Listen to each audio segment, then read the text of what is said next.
What does it take to control millions? Not just their actions, but their very thoughts, emotions, and memories. This is not the story of a man who ruled with brute force alone. This is the story of a man who mastered the art of psychological domination. Joseph Stalin didn't just lead the Soviet Union, he reprogrammed it. Under his reign, fear wasn't a byproduct, it was a tool. Truth was not discovered, it was manufactured. Reality itself became a flexible weapon in the hands of a dictator. This episode explores 19 specific mind manipulation techniques used by Stalin to engineer total control over a population. These weren't random acts of cruelty. They were calculated psychological strategies designed to reshape identity, erode autonomy, and eliminate resistance. We're not just looking at history, we're dissecting dark psychology in its purest form. Stalin turned citizens into informants, language into limitation, and perception into propaganda. And here's the terrifying part. Many of these tactics are still in use by governments, corporations, cults, and charismatic leaders. Understanding how Stalin controlled the minds of millions is more than a history lesson. It's a defense against it happening again. Section 1. Cult of Personality: Becoming a God Among Men. Stalin didn't just want to be obeyed, he wanted to be worshipped. The cult of personality was one of his most powerful psychological weapons. Through relentless propaganda, art, education, and media, Stalin transformed himself from a political figure into a mythical presence, a flawless, infallible father of the nation. His portraits loomed over classrooms, factories, and homes. Children sang songs in his name. Adults praised him in speeches, poems, and prayers. This wasn't love, it was conditioning. By monopolizing the spotlight, Stalin erased the idea of alternatives. If he was perfect, then any opposition had to be evil. If he was the source of all success, then every failure was sabotage. He became a living symbol of safety, identity, and destiny, a psychological anchor in a world of fear. Doubting Stalin meant doubting the system. And in Stalin's system, doubt could cost you your life. The more the image was repeated, the deeper it carved into the public psyche. Eventually, many came to believe in Stalin's supposed greatness, not because they found it convincing, but because constant fear and relentless worship left them too exhausted to resist. The cult of Stalin wasn't built to reflect reality, it was built to replace it. Section 2. Isolation and Surveillance: Trust no one. Control thrives in isolation, and Stalin understood this better than anyone. One of his most insidious psychological strategies was to dismantle trust at every level of society. Neighbors turned into informants. Children were encouraged to report on their parents. Spouses were suspected of harboring treasonous thoughts. No one was safe, not even from their own family. This wasn't random paranoia. It was engineered. The NKVD, Stalin's secret police, created a vast surveillance network that reached deep into homes, workplaces, and schools. People were arrested in the middle of the night, often based on anonymous tips, rumors, or quotas. Innocence wasn't protection. In fact, the more innocent you were, the more suspicious you became. This atmosphere of constant uncertainty broke the human spirit. It discouraged organizing, speaking out, or even thinking critically. Why risk everything when anyone could be listening? Isolation became internalized. People began to censor themselves, not out of loyalty, but out of pure survival. The regime didn't need to watch everyone. It only needed people to believe they were being watched. By making trust dangerous and silence rational, Stalin fractured the social fabric. In a world where you can't trust anyone, there's only one safe option: obey. Section 3. Language engineering. Control thought, control speech. Stalin understood a fundamental truth of dark psychology. Language shapes thought. By controlling the words people were allowed to use, he restricted the thoughts they were allowed to have. Euphemisms like liquidation, purge, and enemy of the people replaced the brutal reality of executions and repression. Language became sanitized, cold, abstract, and politically correct. This wasn't just propaganda, it was cognitive containment. The regime reduced complex moral questions to simple slogans. Stalin is the father of the people. The party is never wrong. These phrases were repeated until they became automatic, disabling independent analysis and moral reasoning. If you can't say it, you eventually forget how to think it.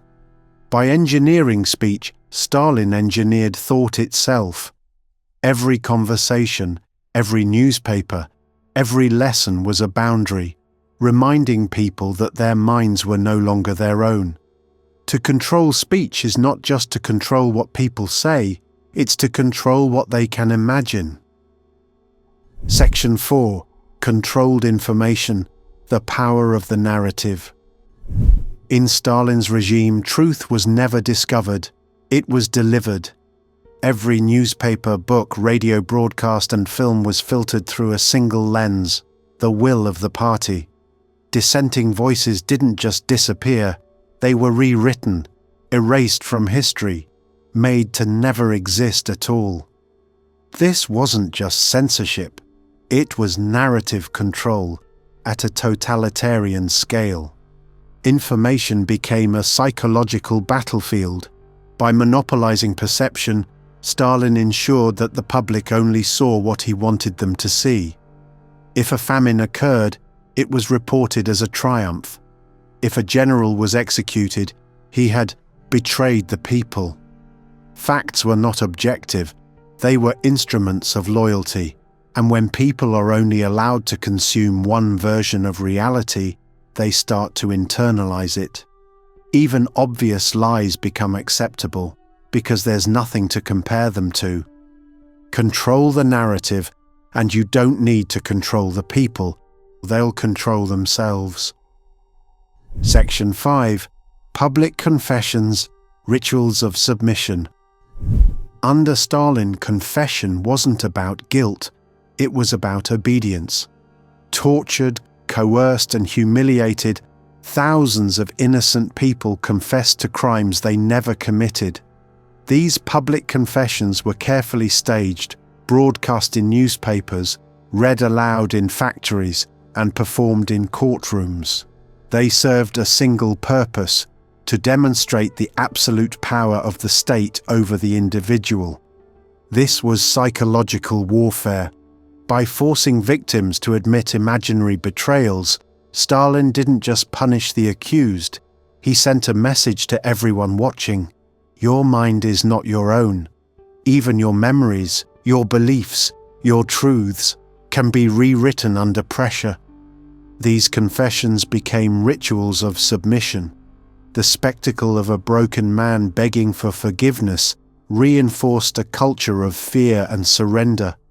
And when people witness that truth can be fabricated and dignity publicly destroyed, they learn the ultimate lesson: resisting is worse than complying.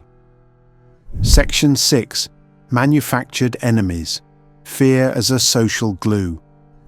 A society in fear is a society that obeys. Stalin weaponized this principle by creating enemies where none existed. Saboteurs, spies, traitors. These figures were often imaginary, yet they dominated the public consciousness. The state broadcast constant warnings: the enemy is hiding among you, in your factory, your school, your family. No one was above suspicion. This wasn't about defense, it was about division.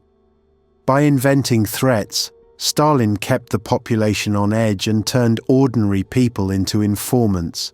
Fear became a kind of social glue, binding citizens together through mutual suspicion. Unity wasn't built on trust, but on shared paranoia.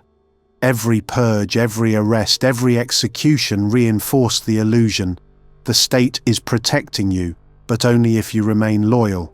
In reality, the enemy wasn't hiding in the shadows.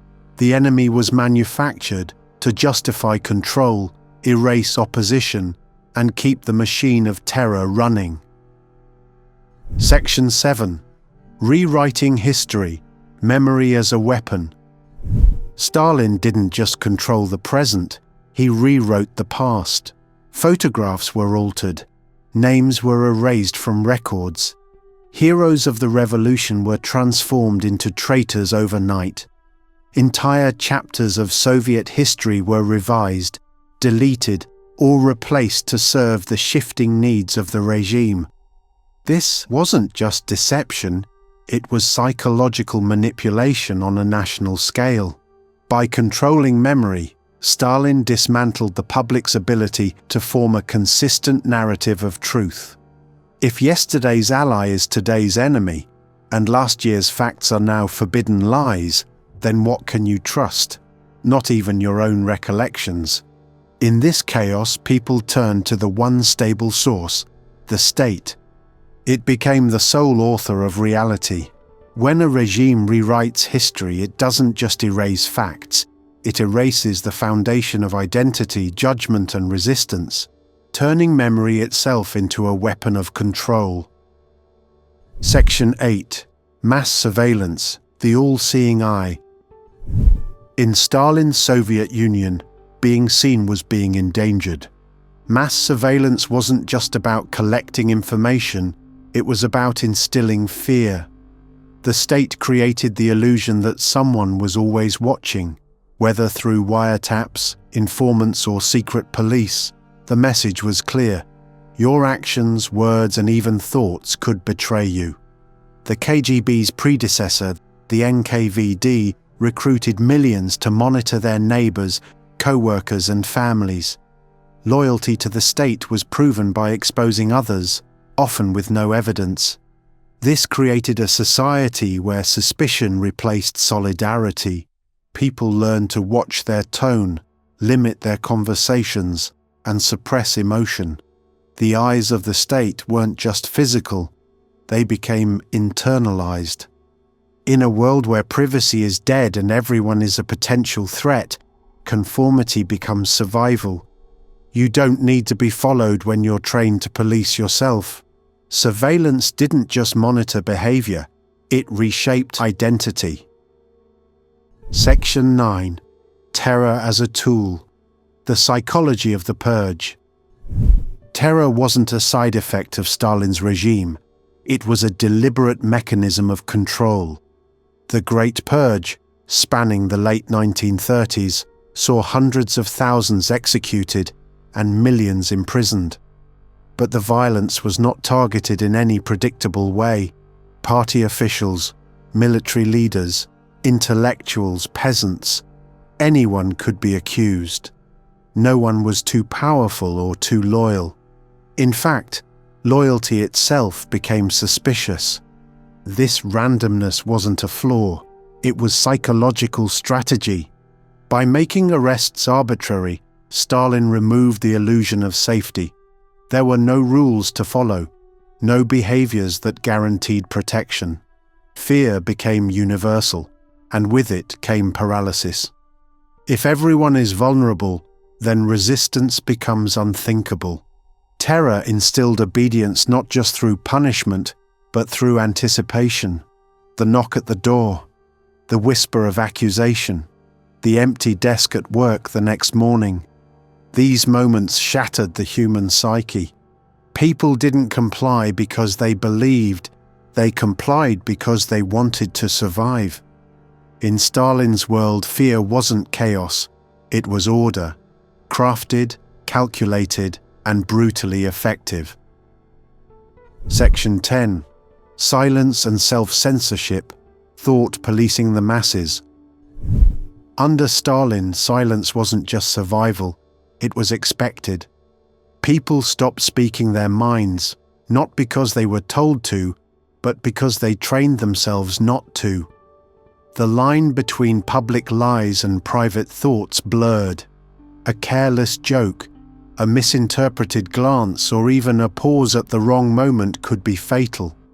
This is the essence of self-censorship, when fear becomes so deeply rooted that external control is no longer needed. Citizens edited their thoughts before they became words. They avoided controversial ideas before they could even finish forming. Eventually, the mind policed itself, and when people no longer trust even their own instincts, the regime doesn't need spies everywhere. It has created millions of internal ones. Inside each citizen's head, the loudest form of control isn't shouting orders, it's creating a silence so deep, people forget they ever had a voice. Section 11. Infantilization of the population. Stalin as the father. Stalin didn't just rule, he parented. The Soviet people were conditioned to see him not as a leader to question, but as a father to obey. This was no coincidence. The regime actively infantilized the population, encouraging dependence, submission, and emotional attachment. Citizens were portrayed as helpless children in need of Stalin's protection. In return for safety and stability, they gave up autonomy. Critical thinking, initiative, and dissent were replaced by loyalty, obedience, and praise. The state decided what people should know, believe, and feel, like a parent dictating a child's world. And like children, many citizens began to internalize their inferiority, accepting the idea that they couldn't survive without the wisdom and strength of the Father of Nations. It wasn't just about power, it was about psychological regression. A population treated like children will act like children, and children rarely challenge their parents. Section 12. Weaponizing education. Indoctrination from the cradle. In Stalin's regime, education wasn't about knowledge, it was about loyalty. From the earliest years, Soviet children were immersed in a system designed not to teach them how to think, but what to think. History was rewritten, science was politicized, and ideology was baked into every subject. Stalin's image watched over classrooms like a divine figure, while textbooks praised him as the savior of the people. Youth organizations like the Young Pioneers trained children in obedience, surveillance, and state worship. Loyalty to Stalin was portrayed as a moral virtue. Questioning him, a form of treason. This early indoctrination created more than just followers. It created true believers, young minds who never knew an alternative. By shaping hearts and minds from the cradle, Stalin didn't need to fight rebellion in the streets. He prevented it in the classroom. Control the child and you inherit the adult. Section 13. Glorification of sacrifice. Suffering as a virtue. In Stalin's Soviet Union, pain wasn't a problem. It was a proof of loyalty. Hardship was glorified, reframed not as oppression, but as patriotic sacrifice. Starvation during collectivization, a noble price for progress. Endless labor in freezing conditions, a gift to the motherland. Those who suffered were praised as heroes. Those who questioned the suffering were labeled enemies. This narrative served a powerful psychological function. It made endurance a moral obligation. The more you gave up, comfort, family, freedom, the more virtuous you were. It also preemptively silenced dissent. To complain was to reveal weakness. To resist was to betray those who had already sacrificed everything. In this twisted value system, suffering wasn't the cost of tyranny. It was the proof that tyranny was working. When pain is framed as purpose, people stop seeking relief and start seeking meaning in their own submission. Section 14. Suppression of emotion. Control through coldness. Emotion is dangerous in a regime built on control. Under Stalin, grief, anger, even joy were viewed with suspicion. Displays of emotion were signs of instability, or worse, rebellion. Citizens learned to wear neutral expressions, to avoid tears at public funerals, to stifle rage when neighbors disappeared. This emotional suppression wasn't just cultural, it was psychological conditioning. By stripping people of their emotional outlets, the regime blunted their ability to connect, empathize, or organize. A population that doesn't feel deeply doesn't resist deeply, and in the cold silence of suppressed emotion, Stalin's power grew, unchallenged and eerily calm. Section 15. Collective punishment. Guilt by association. In Stalin's Soviet Union, guilt was not personal, it was contagious. If one person was accused of disloyalty, their entire family, co-workers, even distant acquaintances could be punished. This policy of collective punishment turned guilt into a shared curse and fear into a communal burden. The psychological effect was devastating. People cut ties with loved ones, avoided friendships, and distanced themselves from anyone even remotely controversial. It was safer to isolate than to risk being associated with the wrong person. This weaponized guilt created a self-policing society. No one wanted to stand too close to the edge, because when one fell, others were dragged down with them. By expanding punishment beyond the individual, Stalin fractured solidarity and made betrayal a survival strategy. Trust became dangerous, compassion became a liability, and in that vacuum, control flourished. When guilt spreads like disease, fear becomes the only safe connection. Section 16. Forced loyalty. Rituals of obedience. Loyalty in Stalin's USSR wasn't earned, it was performed.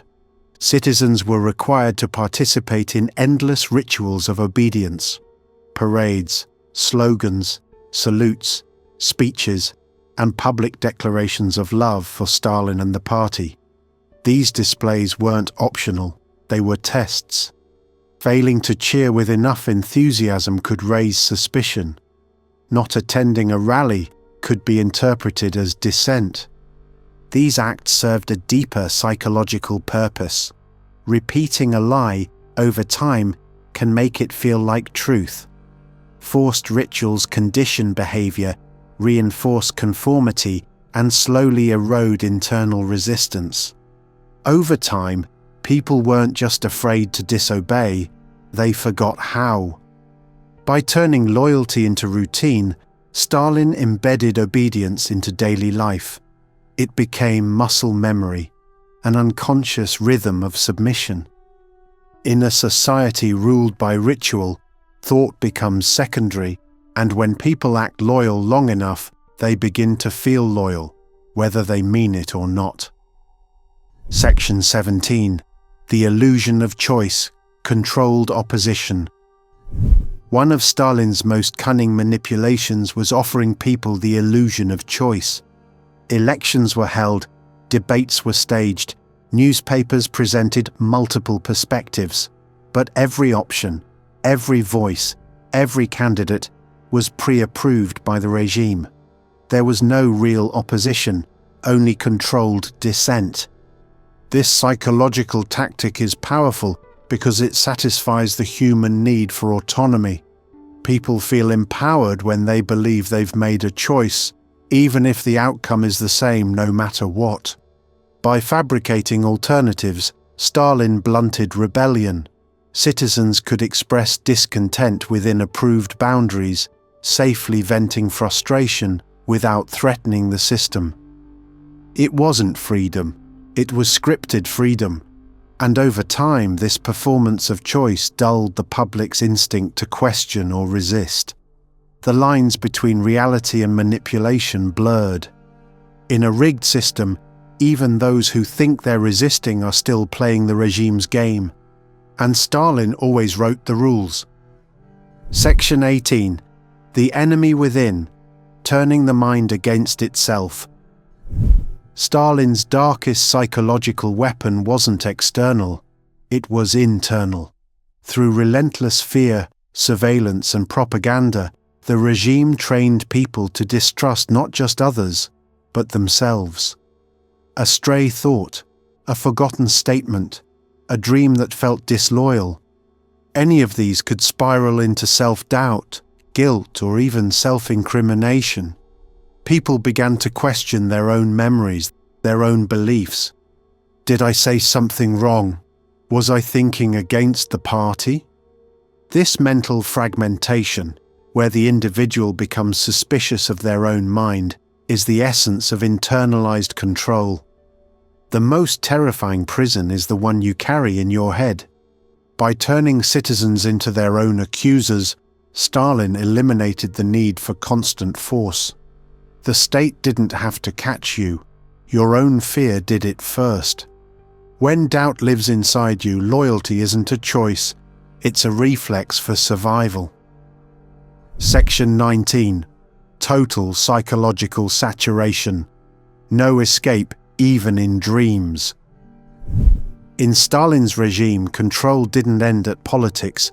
It invaded every corner of consciousness.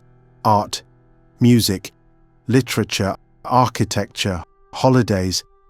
Every expression of culture was re-engineered to reflect the glory of the state and the divinity of Stalin. There was no refuge in entertainment, no sanctuary in beauty. Even dreams were infected by ideology. This was total psychological saturation, a constant, unrelenting bombardment of symbols, slogans, and state-approved emotion. Citizens woke to party anthems, marched under Stalin's gaze, and fell asleep beneath portraits of his face. There was no off switch, no neutral ground. The state didn't just want obedience, it wanted your entire mental landscape. And over time, people stopped noticing the noise. It became normal. Reality itself was recoded. When every image, sound, and thought points in the same direction, resistance doesn't just become difficult, it becomes unthinkable. Conclusion: the price of obedience. Stalin didn't conquer his people with armies, he conquered them with psychology, through fear, ritual, surveillance, and the manipulation of thought.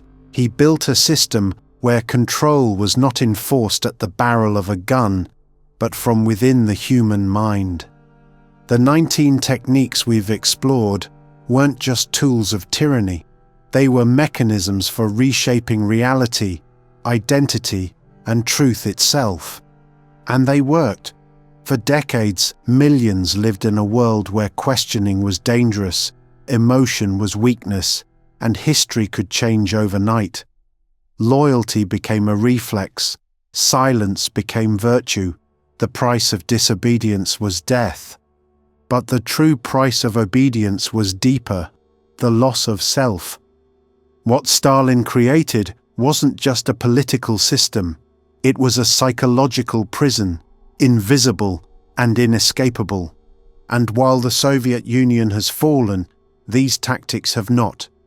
Today, echoes of Stalin's methods can be found in authoritarian regimes, propaganda machines, and manipulative organizations around the world.